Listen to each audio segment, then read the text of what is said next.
반갑습니다. 이제 즐거운 다시 온라인 수업이 시작이 됐죠. 우리 등교에서는 그 화학 반응 모형 가지고 반응식 만드는 연습을 한번 했고, 그 다음에 이제 수행 평가를 볼 예정이었으나 온라인 수업으로 다시 또 전환되면서 진도를 계속 나가도록 하겠습니다.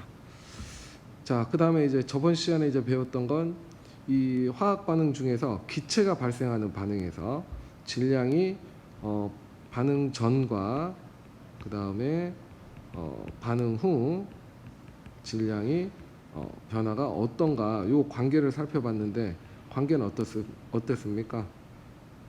그렇죠. 반응 전이나 반응 후 생성물이나 반응 물질의 질량은 같다는 사실을 알아냈습니다. 자, 어쨌든 이 화학 반응에서 기체가 발생을 하든 앙금이 생성이 발생을 하든 앙금 생성 반응이든 반응 전, 반응 후 전체 질량은 크기가 변하지 않는다라는 사실을 알아냈고, 조심해야 될 건 이제 기체 발생할 때는 이 뚜껑 밀폐되어 있느냐 아니면 열린 공간에서 실험을 하느냐, 밀폐 여부에 따라 기체가 밖으로 나갈 수도 있기 때문에 고민을 조금 해봐야 됩니다. 여부가 열려 있는, 뚜껑이 열려 있느냐 닫혀 있느냐에 따라 가지고. 자, 그 다음에 이제 오늘 수업은 여러분들 꼭 반드시 복습을 꼭 하세요. 복습을 알아도 한 번 더 보고 모르면 두 번, 세 번 알 때까지 계속 보는 겁니다. 그게 공부입니다. 공부. 사람은 공부를 해야 돼요. 자, 그 다음에 자, 오늘은 이제 여러 가지 화학 반응 중에서 연소 반응입니다. 연소 반응. 자, 연소라고 하는 건 쉬운 말로 하게 되면 뭐를 태우는 것입니다. 태우는 것. 우리 남학생들 뭐 불장난하는 거 있죠. 불 붙여서 태우는 것. 이걸 이제 과학에서 뭐라고 부르냐면 연소라고 부르는 겁니다. 그러면 이제 뭘 태우려면요, 탈 물질이 있어야 되겠죠. 탈 물질. 어떤 게 태울 게 있어야 되는 거고, 그 다음 요것만 있어서는 잘 안 붙기 때문에 보조적인 역할을 하는 아이가 있어요. 타는 걸 도와주는 뭐가 필요하느냐면 산소 기체가 필요합니다. 산소 기체. 그래서 연소라고 하는 건 뭘 태우는 것이고, 태우려고 하면 탈 물질하고 산소라는 게 있어야 된다. 자, 잠시만요. 시간을 못 쟀습니다. 자, 그러면 이것도 마찬가지로 질량 변화, 타기 전하고 탄 후 질량이 어떻게 될 것인가. 근데 여기 벌써 답이 있죠. 알아보자 했는데 일단 결론은 타기 전이나 탄 후나 질량은 보존이 됩니다. 질량은 보존된다. 여러분들은 뭐 특별한 뭐 문제가 없는 한요, 이 질량 보존은 거의 뭐 확실시 되는 아이입니다. 자, 그러면 세세하게 한번 살펴보도록 하겠습니다. 열린 용기와 그 다음에 밀폐된 용기에서, 이게 또 4, 6으로 되어 있네요. 이걸 1, 2로 좀 바꾸겠습니다. 오타가 좀 많이 나온 점 미안합니다. 자, 이걸 1, 2로 고치고, 자, 밀폐된 용기에서 나무를 연소시킨 것을 모형으로 나타낸 것이다 했는데, 열린 용기하고 밀폐된 용기를 구분하고 있습니다. 이렇게 잘 생각을 하고, 자, 이제 열린 용기에서는 그러니까 산소나 뭐 이산화탄소들이 왔다 갔다 잘 할 수 있다라는 거죠. 뚜껑이 열렸다라는 표현이니까. 자, 그러면 산소와 나무, 탈 물질하고 타는 걸 도와주는 물질의 질량을 측정을 하고, 그 다음에 타고 난 후 만들어진 재하고 그 다음에 수증기 이산화탄소 질량을 측정을 해봤더니 추가 똑같죠. 근데 이게 더 무거워졌다라는 말은 타기 전하고 타기 후하고 질량이 뭐 됐느냐면요, 질량이 감소됐습니다. 질량이 감소됐다라는 걸 알 수가 있죠. 실험 결과입니다. 그러면 아까 선생님이 얘기하기 전에 질량은 뭐 반응 전이나 반응 후나 같다라고 했는데 왜 갑자기 여기서 또 변했느냐? 여기서 살펴봐야 될 아이들은 요 아이들이죠. 요 아이들은 우리가 뭐라고 부르는 아이들이냐면 기체라고 합니다. 기체. 그러면 이 연소 과정에서 발생한 기체들은 공기 중으로 날아가 버리게 되겠죠. 그러면 이제 반응 후 만들어진 생성물의 질량을 측정할 때 이 기체의 질량을 측정을 할 수가 없는 거죠. 그래서 남은 재만 가지면 타기 전보다 질량이 감소했다는 사실을 알 수가 있습니다. 그 다음에 이제 밀폐된 용기에서 실험을 했죠. 그러면 요것은 타고 난 후 반응 후입니다. 반응 후 무게가 똑같습니다. 그 말은 반응 전이나 반응 후나 질량이 서로 어떻다는 걸 알 수가 있느냐면 같다는 사실을 알 수가 있죠. 그래서 어떤 나무를 태우든 누구를 태우든 어떤 탈물질과 산소를 결합해서 연소를 시키게 되면요. 연소를 시키게 되면 타고 남은 재하고 이산화탄소와 수증기가 발생을 하는데 요 아이들은 기체이기 때문에 열린 공간에서 실험을 하느냐 아니면 밀폐된 용기를 가지고 실험을 하느냐에 따라 가지고 질량이 보존될 수도 있고 안 보존될 수도 있다라는 거. 그래서 여기 이제 도움 이렇게 해놨죠.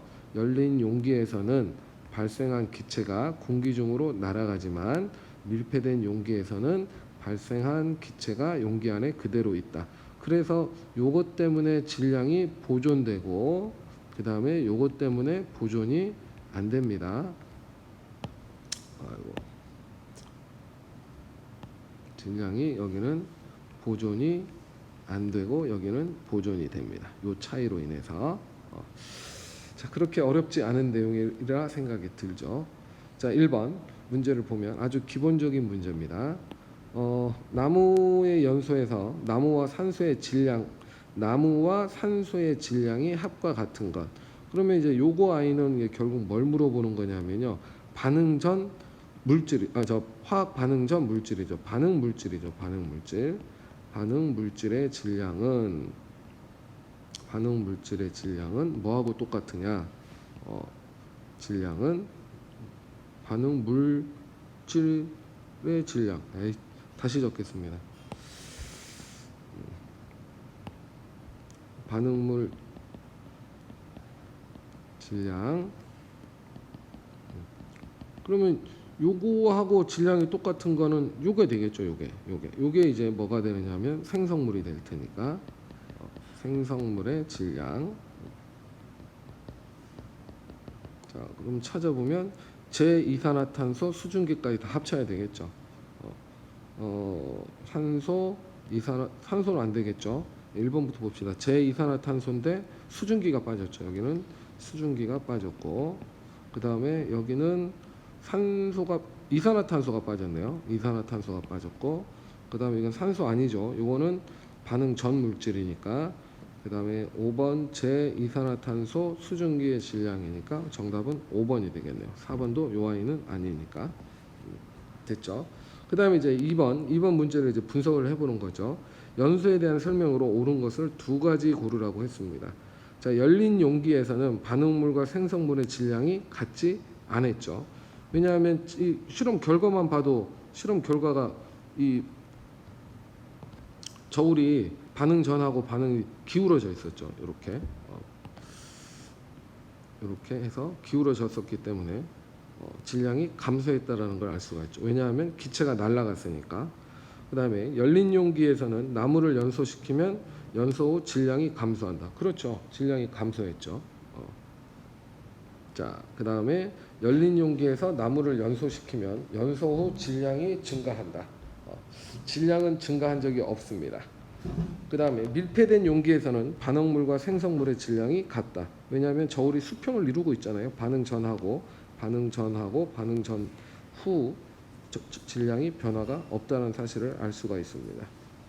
그 다음에 5번 밀폐된 용기에서 나무를 연소시키면 연소 후 질량이 감소한다는데 밀폐된 용기에서는 질량이 보존된다 그랬죠. 질량이 보존됩니다. 그래서 5번도 맞는 얘기가 되겠습니다. 아니 틀린 얘기죠. 감소한다 그랬으니까. 그래서 정답은 2번, 4번이 되겠습니다. 됐나요? 요건 천천히 위 실험 결과를 확인해 보면 알 수가 있죠. 자, 그 다음에 이제 나무가 아니고 강철 솜을 연소시킨다 그랬는데 이건 우리 그 쉽게 얘기하면 그 집에 있을지 모르는 쇠수세미 쇠수세미. 이런 거 우리가 강철솜이라고 부르는 거죠.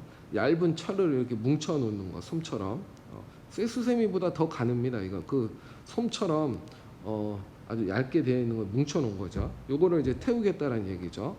자, 열린 용기에서는 이번에는 질량이 반응 전, 반응 후 봤더니 반응 후 질량이 더 증가했습니다. 증가. 산소 철을 태우게 되면요, 공기 중에 있는 산소가 결합이 돼요. 그래서 여기에서는 철하고 산소를 결합을 시키면, 이 연소를 시키면 뭐가 되느냐면 산화철이 되죠. 산화철. 이 녹슨 거죠, 녹슨 거. 근데 가열하면서 녹스는 속도를 더 빠르게 한 거죠. 그러면 이거는 이제 뭐가 된 거냐면 이거는 산소하고 철이 결합되어 있는 화합물이 되는 겁니다. 철이. 그러니까 오히려 이 순수한 철일 때보다 산소가 결합되어 있으니까 무게가 더 나갈 수밖에 없죠. 자, 그 다음에 밀폐된 용기에서 그러니까 여기에서는 이 열린 용기에서는 이 철의 무게만 일단 측정을 한 거죠. 철의 무게만. 그 다음에 밀폐된 용기에서는 철의 무게와 산소의 무게를 동시에 측정한 겁니다. 여기에서는 요 둘 아이의 질량을 모두 측정을 한 것이고, 여기에서는 철만 측정한 겁니다. 철만. 산소는 측정할 수가 없죠. 공기 중에 있으니까. 자, 그래서 밀폐된 용기에서 가열을 해서 측정을 해봤더니 질량이 뭐하더라? 반응 전하고 반응 후, 연소 되기 전과 후를 봤더니 같다라는 사실을 알 수가 있죠. 수평을 맞췄죠. 그래서 철을 가열하게 되면 산소와 결합을 해서 산화철이 되는데, 이것도 이 열린 용기에서는 질량이 증가한 것처럼 보이지만 실제로 반응 전 물질은 철하고 산소기 때문에 밀폐된 공간에서 측정을 하면 반응 전, 반응 후 질량이 같다는 사실을 알 수가 있죠. 자, 강철솜 연소에 대한 설명이다. 갈로 안에 알맞은 말을 쓰셔 했습니다. 자, 강철솜을 열린 용기에서 연소시키면, 열린 용기입니다. 질량이 보존되지 않습니다. 강철솜이 산소와 결합함으로 반응 후 질량이 뭐했습니까? 증가했죠. 위에 요거 보면 증가했다는 걸 알 수가 있고, 그 다음에 밀폐된 용기에선 연소시키면 반응 전후의 질량이 어땠느냐 하면 같았습니다. 반응 전 질량이 같다, 뭐 일정하다, 이렇게 하면 되겠죠. 이것도 별표 하나 해놓겠습니다. 자, 그러면 응용 문제를 한번 보도록 하겠습니다. 자, 4번 밀폐된 용기에서 밀폐된 용기라는 건 반응 전이나 반응 후나 질량이 뭐 되는구나, 보존되는구나. 자, 강철솜을 연소시킨 후 질량을 측정했더니 27g이 됐다. 그러면 이제 강철솜 21g을 연소시켰다라는 건 산소가 몇 g인지 모릅니다. 몇 g인지 모르지만 측정했더니 산화철이 되겠죠. 산화철은 27g이었다. 이때 강철솜과 반응한 산소의 질량은 물어보고 있습니다. 이건 뭐 빼기만 할 수 있으면 되겠죠. 더하기만 하면 되나요? 자, 처음에 강철솜이 21g 있었는데 이 아이를 연소시켰더니 27g이 됩니다. 그럼 결합한 산소의 양은 얼마가 되겠습니까? 그렇죠. 21 더하기 네모해서 27이니까 이건 암산으로 되겠죠. 6g이 되겠습니다. 6g. 자, 뭐 그렇게 어렵지 않으리라 생각이 듭니다. 자, 그 다음에 다음 페이지 넘어가겠습니다. 자, 이제 정리할 시간이죠. 자, 이 얘기를 누가 했느냐면요, 프랑스, 이제까지 선생님이 설명했던 건 이 프랑스의 과학자 라부아지에가 대부분 알아낸 사실입니다.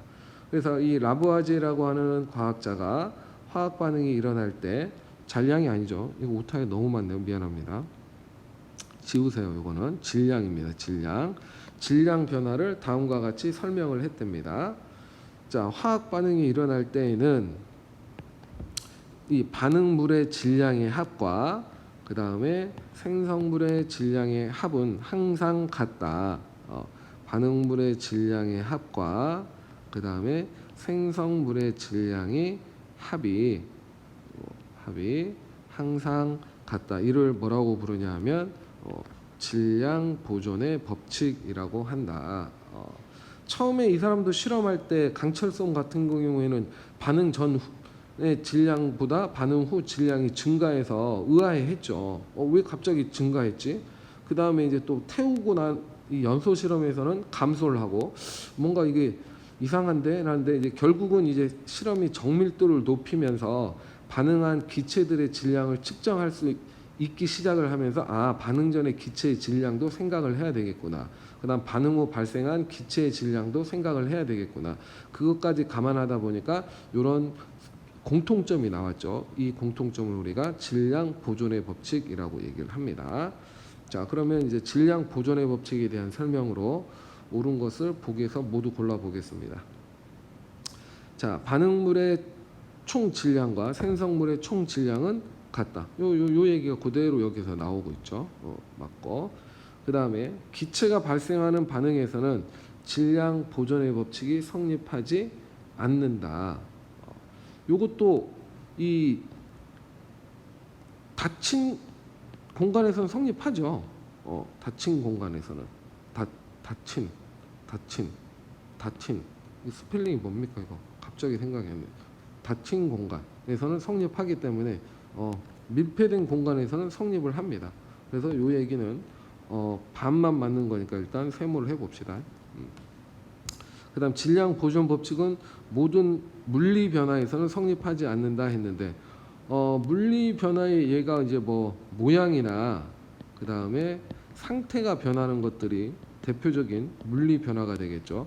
그러면 예를 들면 물 10g을 얼려서 얼음으로 바꾸겠습니다. 상태를 액체에서 고체로 바꾸면 얼음은 몇 g이 될까요?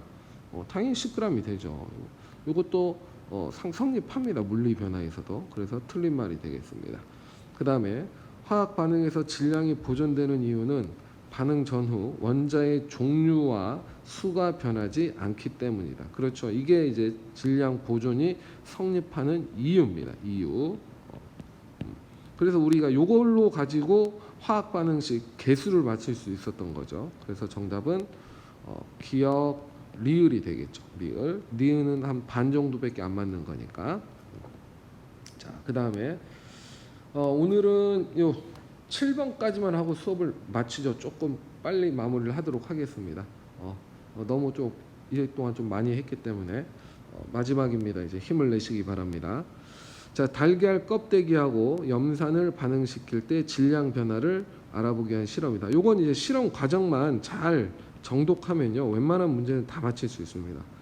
자, 그림 가와 같이 병 속에 염산을 넣고 마개 안쪽에 이제 달걀 껍데기를 넣은 다음에 달걀 껍데기를 넣은 이 병 뚜껑하고 염산을 넣은 병의 질량을 측정했다.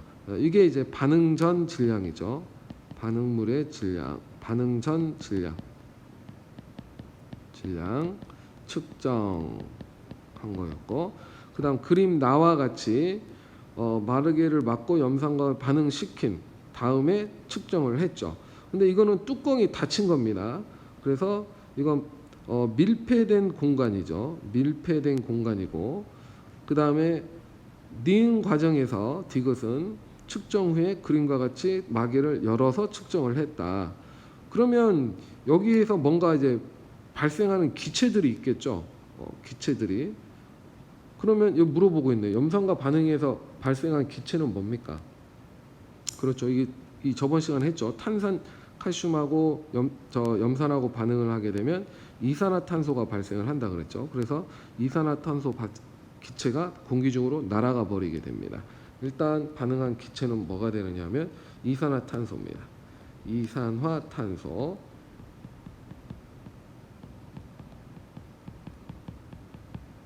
됐나요?